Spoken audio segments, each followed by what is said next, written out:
Hi, I'm Jan Witkowski from Cold Spring Harbor Laboratory, and we're here on the final day of the 83rd Symposium. That's the 83rd, to give it its full title, Cold Spring Harbor Symposium on Quantitative Biology. The topic this year is brain and behaviour, and the session yesterday afternoon was really devoted to social behaviours. And well, I'm going to read a sentence in a moment, but I have Michael Platt with me from University of Pennsylvania, who talked about his work on human beings and on macaque monkeys. Mm-hmm. And the sentence I'm going to read is, our findings suggest deep homologies in the biological origins of complex social function in human and non-human primates. That's a pretty big claim to make. It's a bold statement, isn't it? It is indeed. So tell us a little bit about the research underlying that. Sure. That so I mean, it is a bold claim to say something is a homology, because that means that it basically arises from the same biological substrate. It emerges developmentally in the same way. It serves a similar function, and basically in terms of behavior, it looks the same as well. And so, I mean, we're not. My statement actually isn't just based on our work, but of course many other people as well. But we have been fascinated by non-human primates and macaques in particular because their behavior, especially their social behavior, bears so many hallmarks of our own social behavior. Mm-hmm. So they, like people, live in large groups that have males and females. They live a long time. They identify each other on sight. They know who's related to whom, they know who's outranks whom, mm-hmm. They understand third-party relationships. And one of the things that is, I think, really important about these animals is that they engage in behaviors that are very similar to ours to form cooperative alliances that they use to advance their own causes. And mm-hmm. so monkeys invest a lot of time and energy in developing friendships.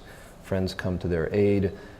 We know that just like for people, the deeper and more numerous connections that a monkey has, the better he or she is going to do. They're going to live longer, they'll be healthier, less stressed out, have more offspring. Mm-hmm. People, it's more or less the same thing. Live longer, happier, healthier life, even make more money. So the functions, the functions and the behaviors themselves are very, very similar. And what we've and others have begun to discover is that essentially the system in the brain, the circuitry that allows us to manage our connections with others, is exactly the same as what the monkey has in his or her brain. So it's the same bits of stuff wired up in very similar ways, and we have identified by comparison with people that when we engage in, but between monkeys and people, when we engage in various kinds of social interactions like this, the way that our brains process that information looks virtually identical to what we see in monkeys using complementary techniques. And so the experimental basis, from at least what you were talking about yesterday afternoon, was essentially sort of game playing, right? That where a monkey will do better by being cooperative. In one of our games, absolutely. Because yes. The rewards are greater. Right. So describe sure. that. So this is, one thing I would like to say is that our own work, like much of the field, has kind of gone from rather simple interactions, and in fact not even interactions. So much of the field of social neuroscience, especially in non-human primates, was about just showing monkeys pictures of other monkeys, or showing them videos and looking at how they responded.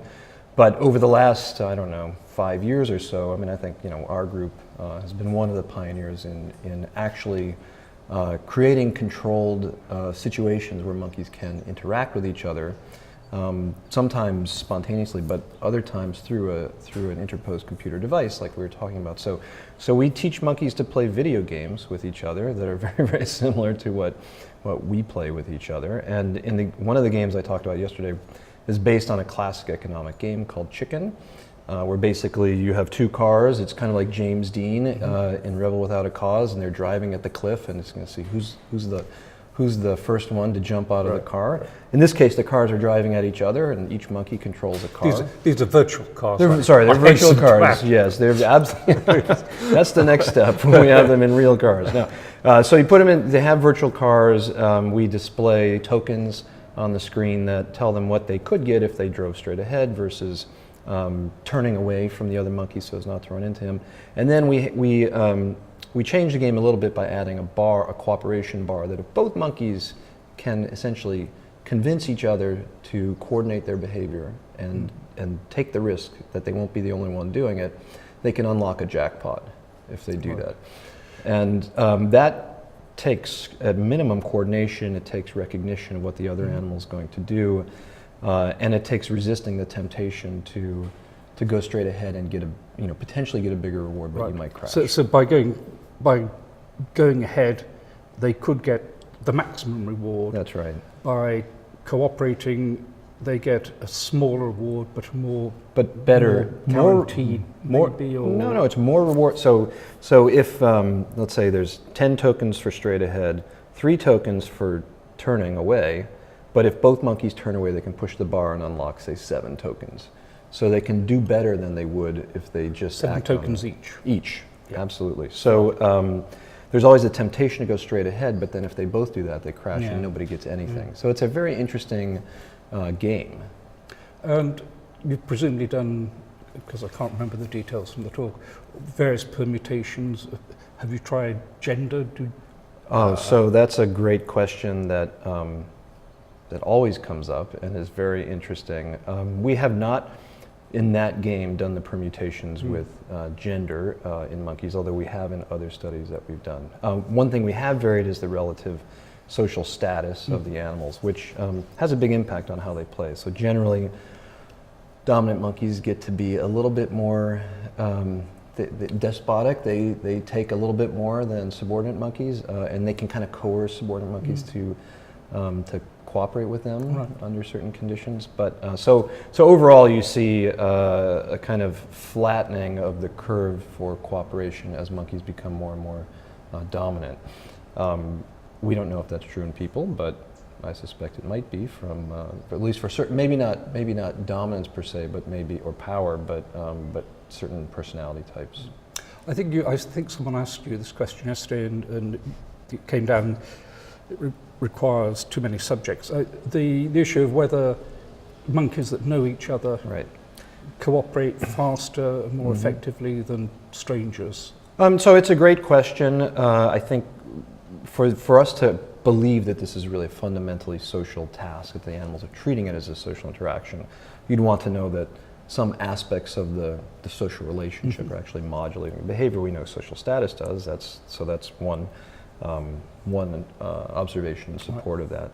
Varying familiarity would be really important. We haven't had enough animals at our disposal to do that yet, but we hope to be able to do that soon. We have seen that in other studies, which I remarked on yesterday, and for example, the simplest game we ever had monkeys play was a dictator game. And a monkey has the choice of picking a stimulus that will give you a reward or throw the reward in the trash can. And generally, they prefer to give a reward, but it depends on who you are. So if you're unfamiliar to me, I'm a little bit less pro-social, a little bit less likely to reward you. But you've also been, you said earlier, pursuing the neural circuitry involved in these processes. Yes. What have you found? Well, in particular, we've been comparing neuronal activity in 2 areas that have been implicated very strongly in higher order social behavior in humans. And so these 2 areas, one is the anterior cingulate gyrus, which is an area that's been identified with empathy and learning from other individuals, what they've experienced or their states. So something like empathy, like recognizing you got a reward or not a reward. And then another area, which is rather mysterious, the middle superior temporal sulcus, which we now think is the homologue of the human temporoparietal junction, which is it's an area that's defined basically functionally. It lights up in people when they think about the mental states of other individuals. So if I was thinking about what are you paying attention to, or do you know that when you walked out of the room, I actually replaced your coffee with vodka or something like that. So it's an area that really is involved in this kind of recursive thinking about another individual's mind. And we didn't know if monkeys really had that brain area or not.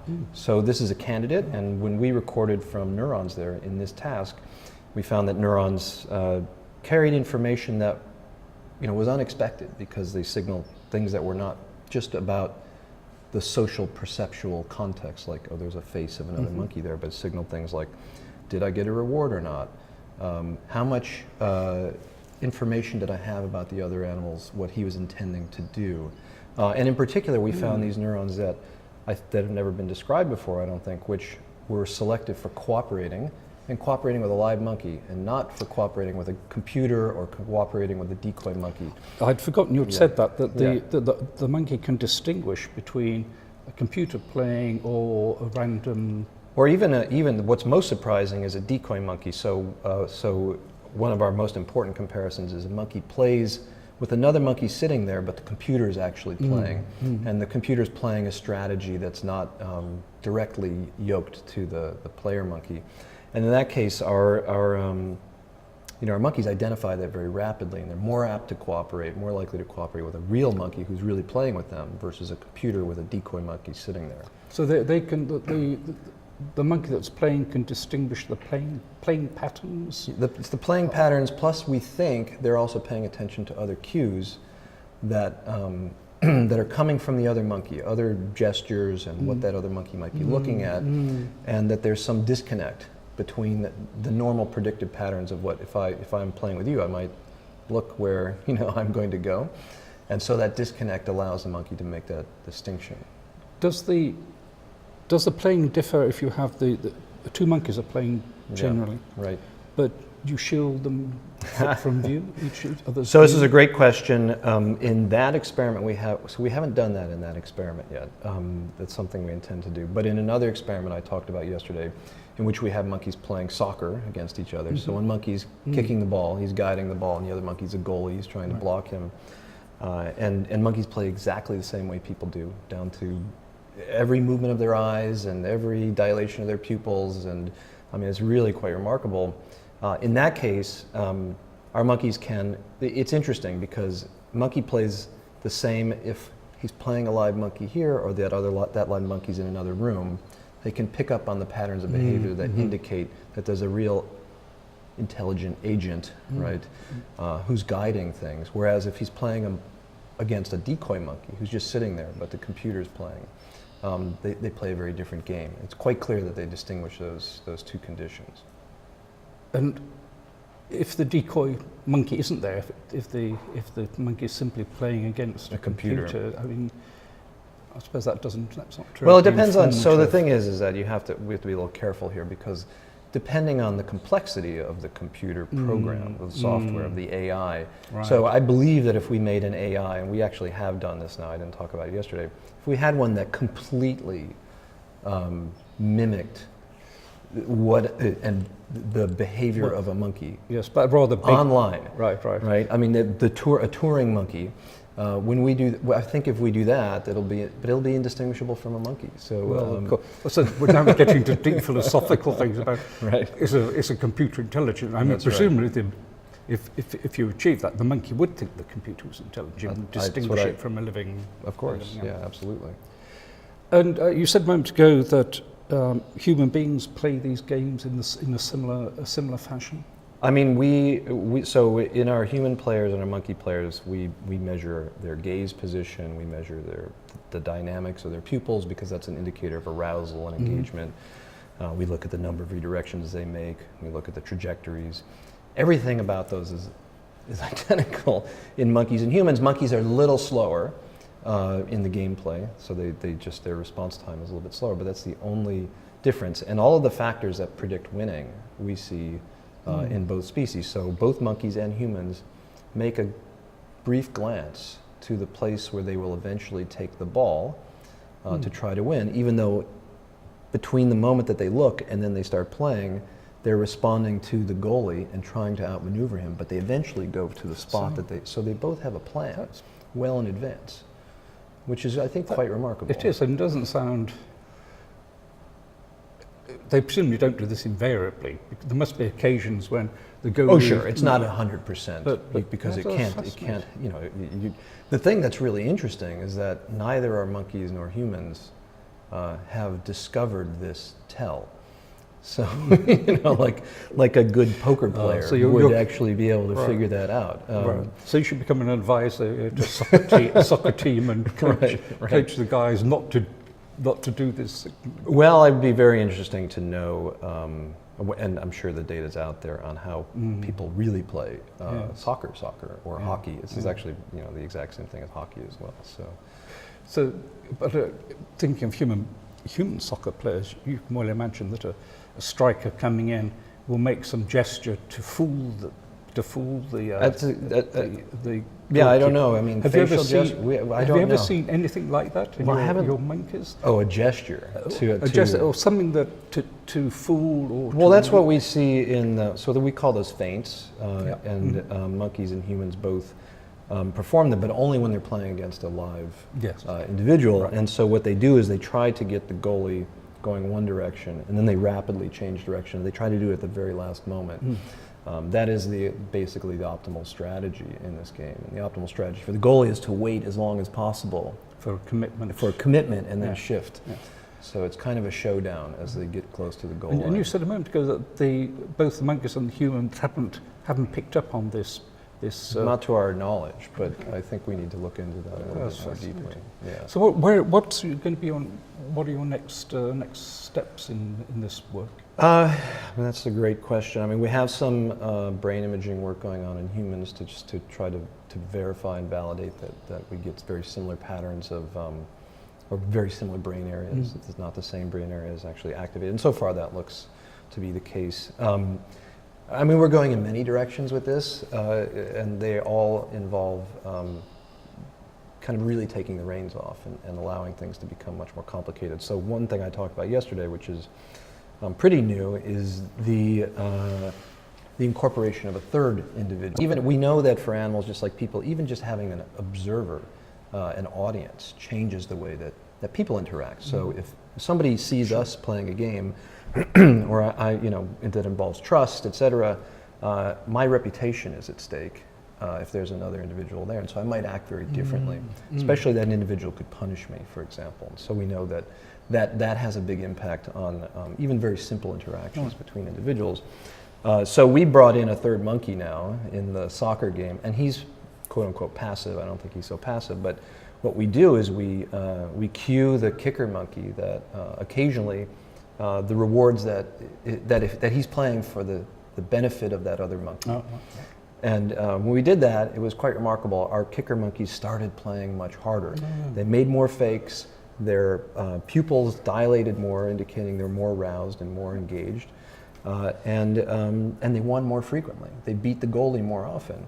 And when we looked in their brains, we basically found that the signals we had already identified that were predictive of the strategy the monkey was going to use became amplified. So it was basically turning up the volume on this circuit, just the presence of that other monkey.